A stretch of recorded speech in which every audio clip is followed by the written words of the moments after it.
KKHT wants you to meet three of the classiest guys in real estate. I am Chris Kelso, the maestro of mortgage. I am Rob Cook, the godfather of real estate. And I'm Joe Orsack, the king of credit swing. And together, we're the Real Estate Rat Pack. Much like us, real estate right now is smoking hot. So whether it's buying, selling, or owning, you need to check out the Real Estate Rat Pack. They're here to take your calls and answer your questions live. Call now 1-800-808-5548.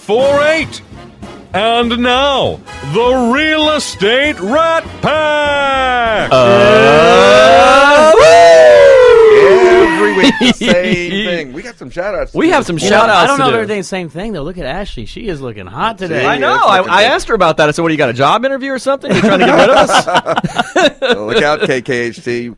Yeah. She's on the move. Y'all need to pay her more. I think she's heading somewhere. So let's start out.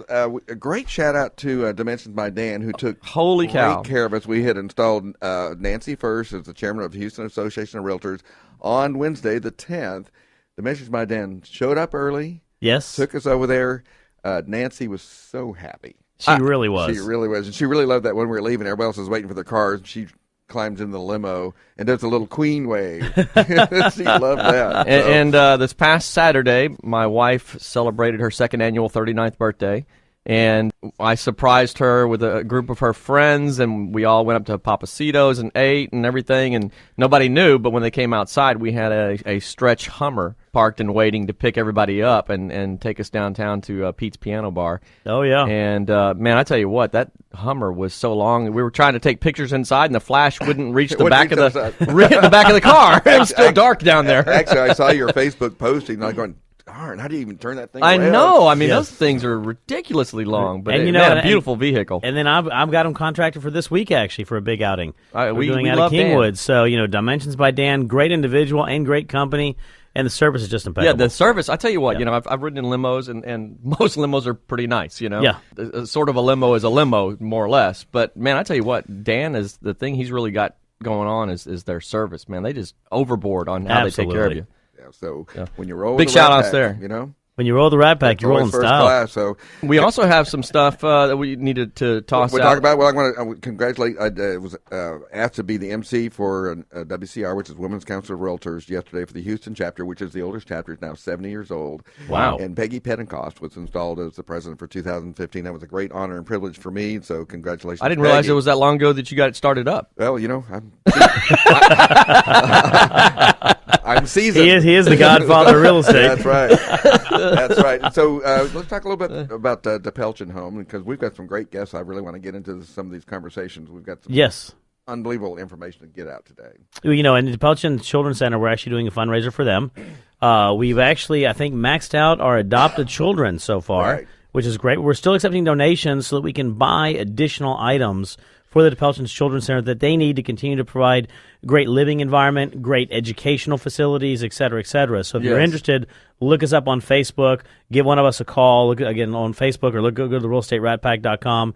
We are always out there looking for donations. We're going to go out there and deliver everything to the Pelchin Children's Center. And we're trying to get enough funds together to get them 18 new sets of twin bedding. That is correct. That's a big one that we can still get help with. Yes. And guys, when it sounds so trivial to say, get a twin bed, but we got these kids new sheets and pillows and pillow covers last year, and all of the kids got radio controlled cars and all this stuff. And I never will ever forget, as long as I live, the one kid who didn't come out to play with his toys because he was just laying in his bed because he had new sheets. And he was going to be warm that night. Yeah, he didn't want to leave because he had new sheets. That's how much these things mean to people. There wasn't a lot of dry eyes. Yeah, it was crazy. So, not a lot whatsoever. An amazing experience, and we raised over $5,000 last year, right? Yeah, oh yes, absolutely. So we definitely want to beat that this year. So we did that in 4 days, and it was thanks to the alumni of the Rat Pack. Yes. So I also want to do a shout out, I guess,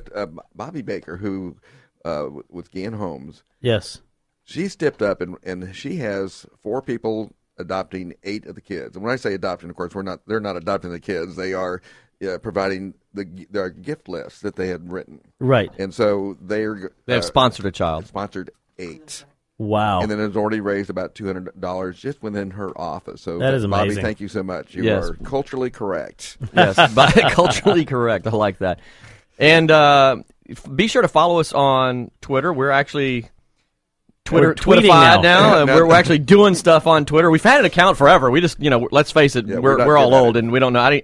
Bridget Martin, if you're listening, I know that you, had said something about the Rat Pack because I could see the tweet scrolling by at the top of my phone. It took me about 20 minutes to find where that was at. So, thank you for talking about us. To show you how we're making the entry into the marketplace is that I was at another WCR on Thursday, and I'm sitting next to this very attractive young woman, and of course I strike up a conversation, being the gentleman that I am. What? Rob? Come on. Yeah, no. And she said, "Oh yeah, I listen to you every Saturday." That is awesome. Isn't that awesome? That is really neat. We still scares me. What's wrong with you? We might have to start watching what we say nowadays. So listen, any other shout-outs we need to do this morning? No, follow us on the Twitter. Okay. Follow us on the Twitter.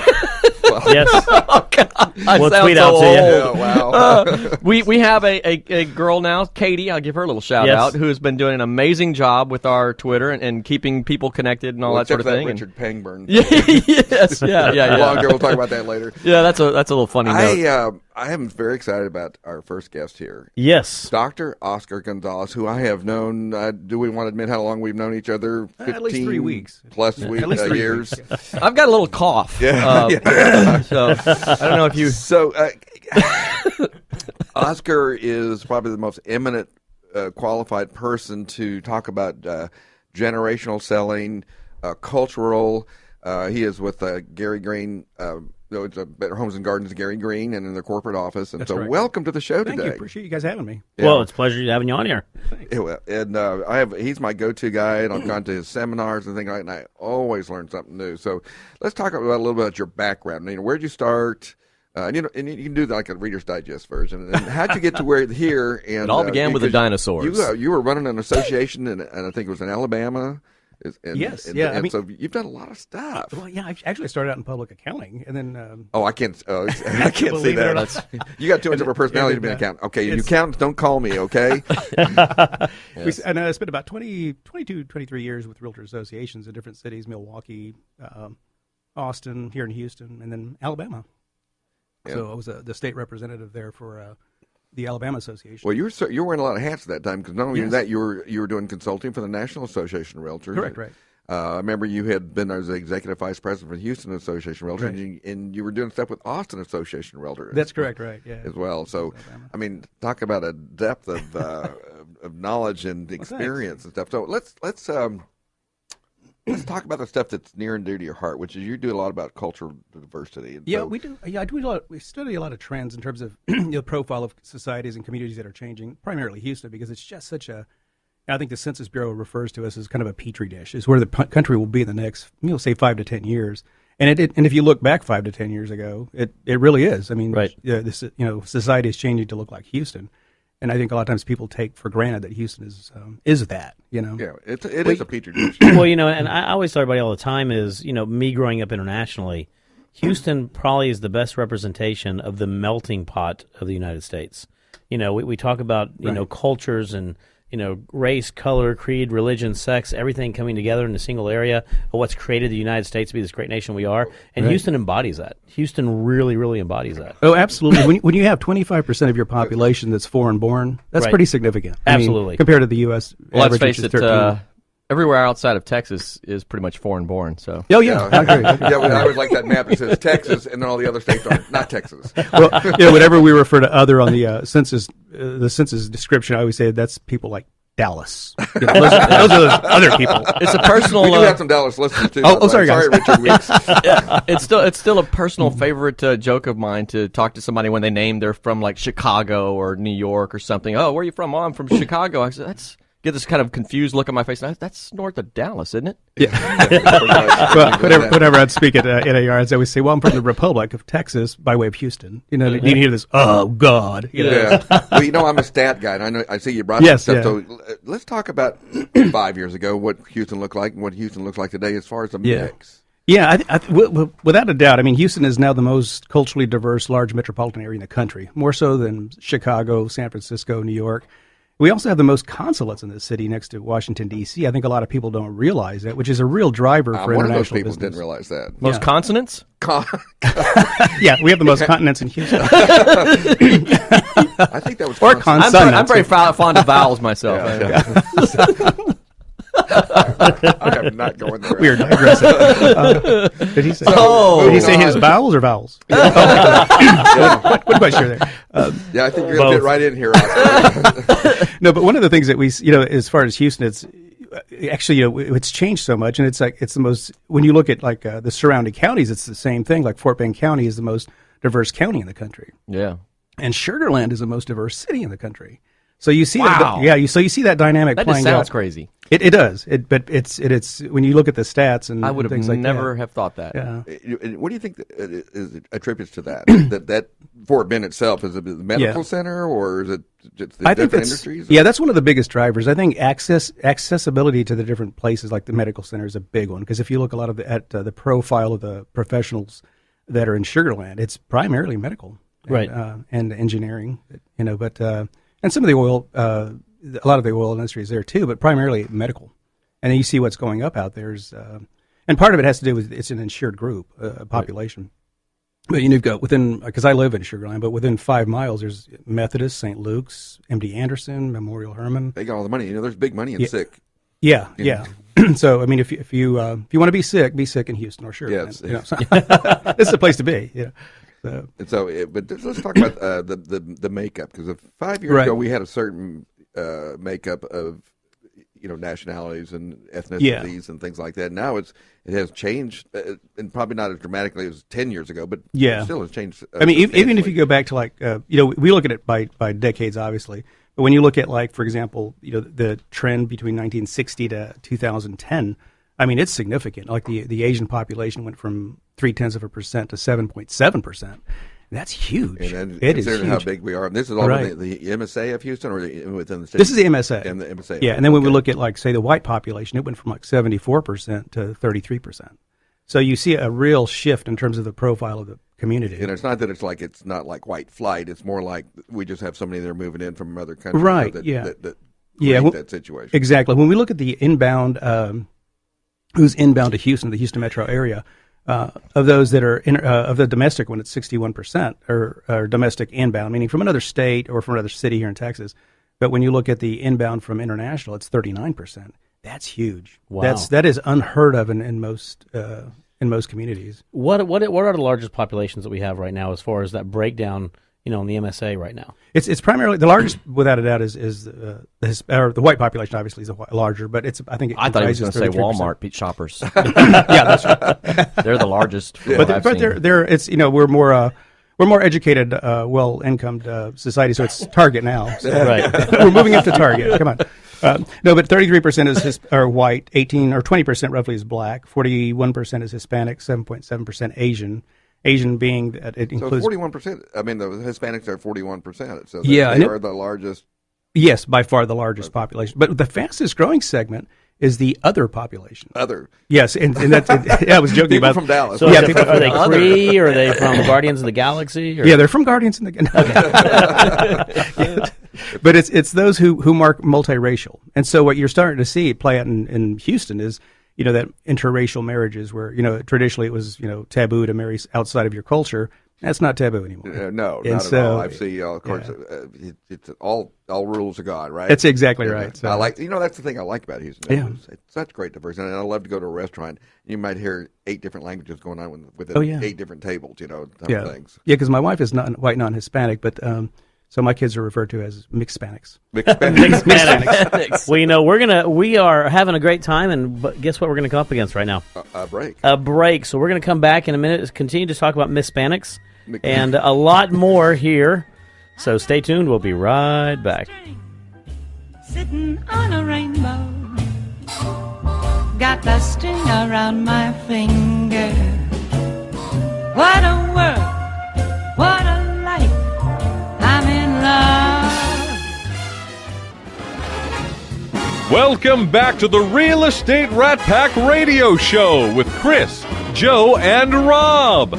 The crew is taking your calls, so dial in at 1-800-808 5548. And we're back.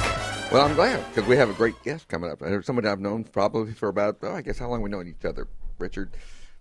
10, 12 years? 10, 12 years, something like that. A great friend of mine and also very, very involved with the international community, has served at the Houston Association of Realtors for a couple of years as a chairman of the advisory group for international real estate, and also served as a chair for Texas Association of Realtors. So That's right. Until the end of this month, actually. I am good till the 31st, and then That's I'm right. expiring at that time. But anyway, he has a great wealth of information about working with international buyers and sellers. So welcome to the show. Thank you. It's a pleasure being here. And you can say, you can do a shout out to Doris out there, to let her know that you're thinking about her. Hi, Doris. So, yeah, you're out there. That'll go.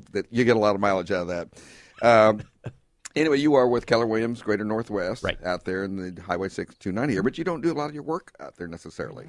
Actually, I do a lot of about 60% of my business is from foreign nationals. The rest is from regular buyers who bought houses 5, 6, 7 years ago that are reselling it. No, they call me back. No. But my principal area where I work mostly is the Spring, Klein, Cypress, North Houston area. No, Yeah.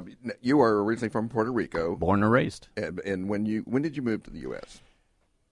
We moved to Houston from. Yeah. We're going to make a long story short. Yeah. We came to Texas the long way around.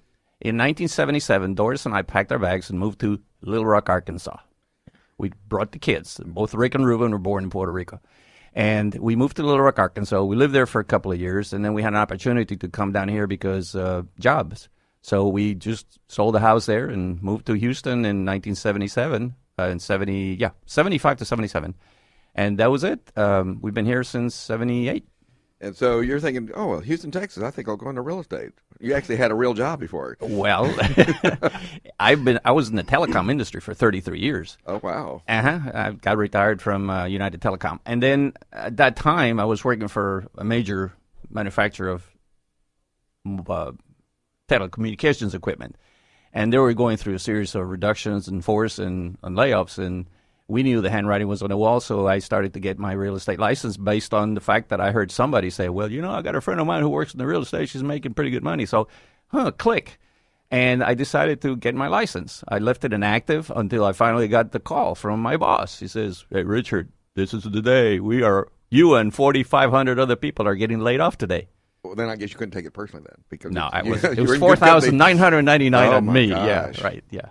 And so you immediately sought out that, and then you've been very successful at doing it. Absolutely. I mean, it was just one of those things that if I would have known that the real estate business was going to be so much fun, I was going to be so successful in it, I wouldn't have thought about it so long. Yeah, I would have jumped on it a longer time ago. And you're doing exactly what I talk to agents about doing is find a niche. And you found a niche. It's an international community. You know how to deal with it. And you also deal with, I think, with AMPI. Yes, I'm a member. Yeah, Tell me what that stands for again. AMPI is in Spanish is Asociación Mexicana de Profesionales Inmobiliarios. It is the Mexican equivalent of the RNAR, our National Association of Realtors, at the national level. AMPI has a general directorate based in Mexico City, and then they have chapter or section presidents, which would be the equivalent of our state agencies or state associations and or our local associations. So I've been involved with those folks now for the last 5 years. Yeah, and you've actually been responsible for actually having some of those dignitaries come visit us, not only in Austin, but here in Houston, things like that. They're really interesting people. That is correct. We had at the last Texas Association of Realtors convention, the state convention, which was in just a couple of months ago in September, we invited the actual president of AMPI, Marta Ramirez, and the two past presidents plus the incoming president, who, by the way, is going to get sworn in January 21st in Mexico City, and I have been invited. Well, actually, I'm required to go there because not only performance. I'm giving up the chair for the Texas Association of Realtors International Group, but I became the presidential liaison for National Association of Realtors, NAR's presidential liaison to AMPI. See, I told you all he was qualified. This guy knows international real estate, and we. And one of the things pretty interesting, I grew up in Mexico. I lived there obviously for 23 years, and it's amazing what we're seeing as far as that communication that we're now seeing back and forth between the Houston community and the Mexican community. There's also a big difference. In Mexico, real estate is not practiced the way it is practiced here. So it is completely different. We don't have the technology and systems in place that you can go and see some of those things. So it's pretty interesting to see some of those changes, and I imagine it's pretty interesting for you to be able to interface with them through HAR to show them some of the things they can be doing. Oh, exactly. In fact, we have had in February and just last month we had a group of AMPI members from Monterrey, Mexico, come in and do what we would call that like a 3-day internship. They actually would come and stay in our houses, and they would actually shadow us. We would give them presentations and overviews and seminars on how we conduct the business. We'd show them how to operate a super key. We show them how we put our signs. So we just give them a really good show of exactly how we run the business, and they go back with tons of ideas and knowledge. One of the guys that was in my house, he says, "I'm going to go back and start working a way out to be able to put these super lock boxes on my neighbors, on my clients' houses, because we don't do that over there." Right. And they just do it the old-fashioned way. You have to go to the real estate office to pick up the key, and then you have to go take it back. So it's very non-productive. Yeah. Right. It's very inefficient. Have they adopted an MLS of sorts? Good question. They're frantically working to get one, and not just there's several cities that have their own independent databases, but they're not truly MLSs. What they're doing at the local and the national level is to try to mesh all those systems into one that they can truly call the MLS as we know it, because our MLS not only is the database of information, but it's also an explicit promise to pay. A cooperating realtor. It's a cooperating. They offer compensation and cooperation. Exactly. Yes. And that is a concept that is not widely known in Mexico. And one of the things also, let's not go too far away. We're lucky to be in Houston because RHAR.com in Houston, you don't have that in a lot of places in the United States. Let's not even go international. Shoot them an invoice, Rob. Right. Absolutely. The HAR.com is probably the most popular, most efficient, most reliable source of buyers and sellers to find properties. Absolutely. No question. And there's other areas I've been to, other states, even the United States. You go there, they don't have that information. They don't have those databases. They don't have a single point to go to. They're still going through, quote unquote, the older times to go through. Now, don't get me wrong, Mexico's a little bit different, but we still struggle with that even in the United States. But here, if they don't get it locally, they're going to go to the third-party aggregators, which is Zillow, Trulia, and things like that. And of course, we had Kurt Beardsley on, and we like Kurt and all that, but Zillow's information isn't always 100% accurate. Right. Especially those guesstimates. Exactly. But let me ask you, Richard, going from a consumer standpoint, when you've got a foreign national coming in for the first time, what's their biggest challenge coming here? They have to understand, as realtors, we have a job to educate our buyers, and that's the hardest thing to do because they have a different set of expectations. They do not expect us to represent them. They think that we're working for the seller. And when we sit down, when we have a conversation with a potential buyer, we have to tell them who we're going to work for. We're working for you, Mr. Buyer. Our job is to help you find the right property. We're not working for the sellers. So that's one thing. The education is one. The other thing is showing them that you can actually buy a property here in the United States without major restrictions, unlike many other countries that will require a person to either be a resident or a national. Anybody can, from anywhere, can literally buy almost anything in the United States, in Texas and in Houston, and all they have to do is just plop down the cash. And, and that's important you talk about that, in Mexico, a lot of times you have what they call a fideicomiso, which is sort of like a trust, in which a lot of times if you're a foreigner going to Mexico, especially if you're buying within some of the areas, I'm using Mexico as an example, within the perimeters of the beach areas, you don't necessarily own that property. You're putting it in what they call a trust, in which you're still paying for it, but you have a right to it for a certain period of time. And so a lot of times it's that education perspective. You bring a good point because I've been getting a lot of questions. People are asking me, I thought that foreigners could not buy properties in Mexico, and that is really not true. It was until 1992, and then the Constitution was amended to allow foreigners to buy properties in Mexico. However, Mexican governments in their own way decided to restrict or call a restricted zone anything near the coast and or near the borders. And the coast would include the whole peninsula of Baja California is in the restricted zone. Right. It doesn't mean you cannot own it outright. What it means is that you can buy it outright. You have all the rights of ownership. The only thing is that you don't have the deed in your possession. The deed is held in a bank by a trust. And that's why it's called a trust, a fideicomiso. But you're actually the owner of the property, and you can dispose of it any way you want. Now, does that convey to like the heirs and things like that? Yes, you can convey it to your heirs. You can renew it. You can renew that trust every 50 years. So you can do whatever you want with it. When you have My wife's Mexican. I don't worry about it. Very good. when you have buyers coming in, do you you talked about education on helping them understand that you're representing them. Do you find that they have an understanding of our credit system? No, that's another thing we have to educate them on. They usually do not believe that they can get a loan, but there are several banks out there and entities that offer foreign national loans. In most cases, they have to come up with about a 25 or 30% down payment, which is not unusual, but they do qualify. As long as they can provide that they have proof or show evidence that they have some sort of an income and ability to pay the mortgage, yeah, they'll get it. And today, one of the things that has happened is there's different types of foreign national loans. You have the foreign national loan that individuals are coming in town to buy a property but still maintain their primary residency somewhere abroad. You have those individuals that are being transferred with a company. And so they get another type of loan, which is usually more just like a conventional loan that you're going to see out there. So you do have different aspects, and it's a matter a lot of times training and educating on those, about what those look like, how those do. You know, there's no such thing in a lot of your Latin American countries as credit. There's no really such thing. There's no credit score. There's no credit scoring model. And so a lot of times now, you'd be surprised though, most individuals coming to the United States from Latin America, I don't care if it's from Brazil or Peru or anywhere else from there, they understand the ability to have to create credit though. Where they struggle with is, where do I start? Because they get a lot of false information. So it's a foreign concept to them. However, yeah, keep it in mind. Good pun. That's a great pun. But keep in mind, though, that most people that come in here, there's 40%. 40% of the foreign buyers have the cash, and they plop the cash, and they'll transfer the funds from their local banks directly into the, say, title company, escrow. Well, we speak cash, by the way. Yeah, of course. So Shameless plug, if you need help establishing credit, I know a company called Improve My Credit USA that can help you do that. I've heard of that. I've heard of them before as well. Shoot them an invoice. yeah,